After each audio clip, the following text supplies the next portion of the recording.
লাঠি নিয়ে মাটির উপর সোজা একটা দাগ দিলেন, আবার ওই দাগের ডাইনে এরকম বাঁকা বাঁকা, বামে এরকম বাঁকা বাঁকা কিছু দাগ টানলেন।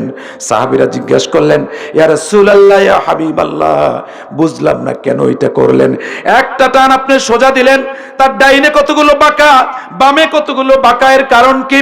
আল্লাহ রাসূল বললেন, ও আমার সাহাবীরা, এই সোজা টানটা দিয়েছি, এইটা হলো ইহদিনাস সিরাতাল মুস্তাকিম, আর ডাইনে বায় এটা হলো গায়রিল মাগদুবি আলাইহিম ওয়ালাদ-দাল্লিন, পথভ্রষ্ট গোমরাহ।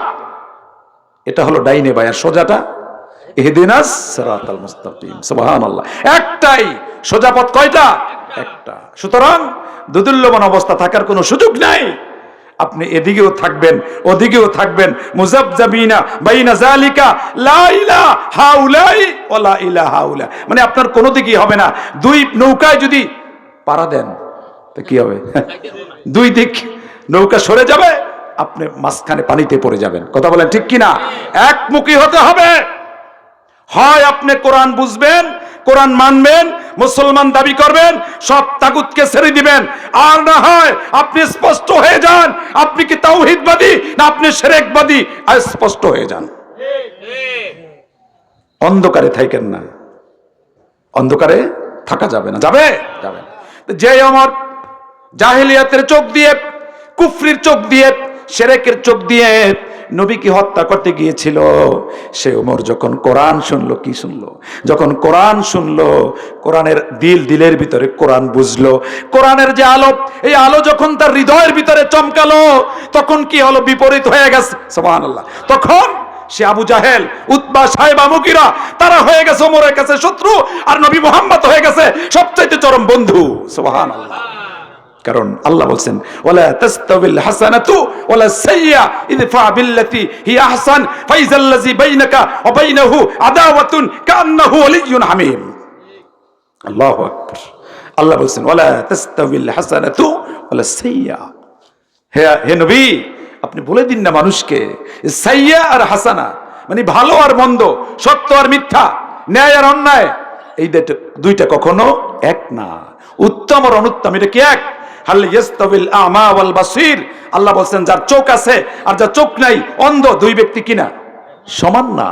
দুই ব্যক্তি কিনা সমান না।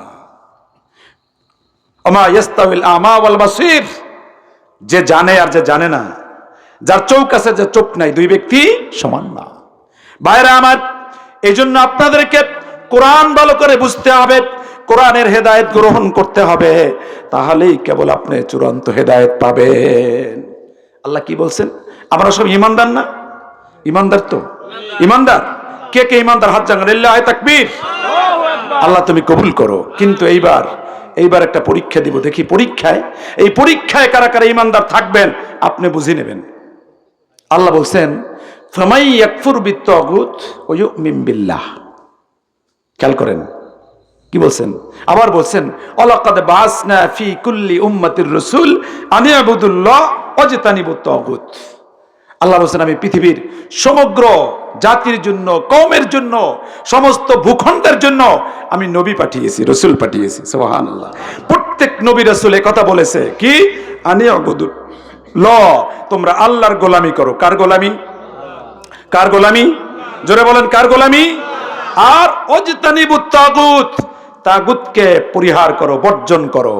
এটা একটা। আবার আল্লাহ বলছেন যে ফামাই ইয়াকফুর বিত্তাগুত ওয়া ইউমিন বিল্লাহ, সূরা বাকারার 256 নম্বর আয়াত, 3 নম্বর পারার প্রথম পৃষ্ঠায় আয়াত, লা ইকরাহা ফিদ্দীন قد تبين الرشد من الغي فمن يكفر بالطاغوت ويؤمن بالله فقد استمسك بالعروة الوثقى لا انفصام لها। সুবহানাল্লাহ বলেন।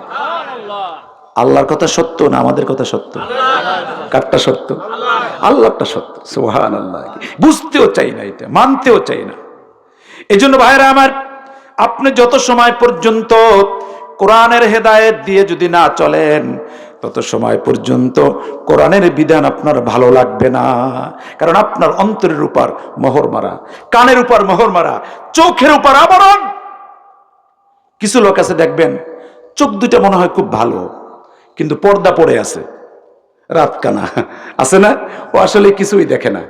দেখলে মনে হবে চোখ সুন্দর, কিন্তু আসলে সে কিছু দেখতে পায় না। তা আমাদের কিছু মুসলমান ইমানদার আছে রাত কানা, মানে কোরআন বোঝে না, সব বোঝে কিন্তু কোরআন বোঝে না। কি কথা বোঝেন নাই?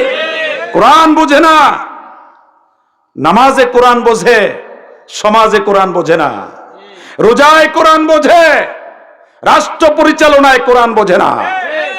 কথা বলেন ঠিক কিনা?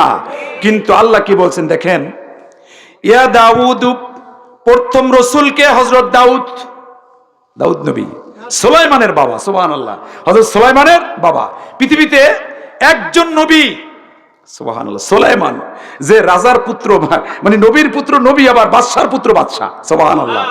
সুলাইমান আর হচ্ছে দাউদ নবীকে আল্লাহ বলছেন, ইয়া দাউদু ইন্না জাআলনাকা খলিফাতান ফিল আরদ ফাহকুম বাইনান নাসি বিল হক। সুবহানাল্লাহ। কোরআন হচ্ছে এরকম যে পৃথিবীর হযরত আলী বলছে, ইয়া রাসূলুল্লাহ, যখন ফিতনার যুগ আসবে, ফিতনার যুগে আমরা কোন পথ ধরবো? রাসূল বললেন, কিতাবুল্লাহ, আল্লাহর কিতাব ধরো। কোনটা ধরতে হবে? আচ্ছা একটু উদাহরণ দেই। একটা ঘড়ি আছে, ঘড়ি আছে না? পরীক্ষা শুরু হবে ঠিক জাস্ট টাইম 10টায়। কয়টায়? এখন আমাদের লাইব্রেরিতে শিক্ষক আছে, 5টা 7টা ঘড়ি, প্রত্যেকটাই 1 মিনিট স্লো, কোনোটা ফাস্ট স্লো ফাস্ট। কি কথা বোঝেন?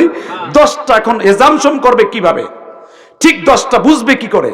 তখন সবে বলে, দেখো আন্তর্জাতিক মান আছে, সংবাদ, টিভির সংবাদ অথবা রেডিওর সংবাদ দেখো, ঠিক 10টাই হয়, কারণ আন্তর্জাতিক মানের, ওইটা আন্তর্জাতিক মানের। ঠিক 10টা যখন বাজলো, তখন সবাইয়ের ঘড়ি দেখলো, কোনোটা স্লো কোনোটা ফাস্ট। ঠিক সবাই 1 মিনিট যা ফাস্ট সে স্লো করে নিল, যারটা স্লো সে ফাস্ট করে নিল। অ্যাকুরেট টাইম হইল না? হইল কিনা? ঠিক পৃথিবীতে সব ভেজাল, সমস্ত ভেজালের অবসান করতে হলে সকলকে কোরআনের কাছে যেতে হবে। কোরআন ছাড়া পৃথিবীর সফলতা কোথাও হবে না। কথা কি ক্লিয়ার? বুঝতে পেরেছেন? এই বাস্তব কথাটা বলতেও চায় না, মানতেও চায় না, বুঝতেও চায় না। আরে ভাই, আপনি কি করবেন? মনে রাখবেন, আপনার যত অর্জন পৃথিবীতে, যত অর্জন, সমস্ত অর্জন এখানে থেকে যাবে। আপনার জীবনের সমস্ত অর্জন আপনার ব্যক্তিগত 3টা কাজে লাগবে। একটা হচ্ছে আপনি যা খান, আপনি খাচ্ছেন, আপনি যা পরিধান করছেন, আপনি করছেন, আর আপনি পরকালের জন্য যা পাঠান ওইটা আপনার, যা রেখে যান ওটা আপনার না। কথা বলেন ঠিক কিনা? বাইরে আমার লাভ নাই, অন্যায় উপার্জন করে লাভ নাই। কারণ আল্লাহ এমন, যদি আপনি জালেম হন তাহলে জালেমকে আল্লাহ দুনিয়াতেও ধরে, আখেরাতেও ধরবে।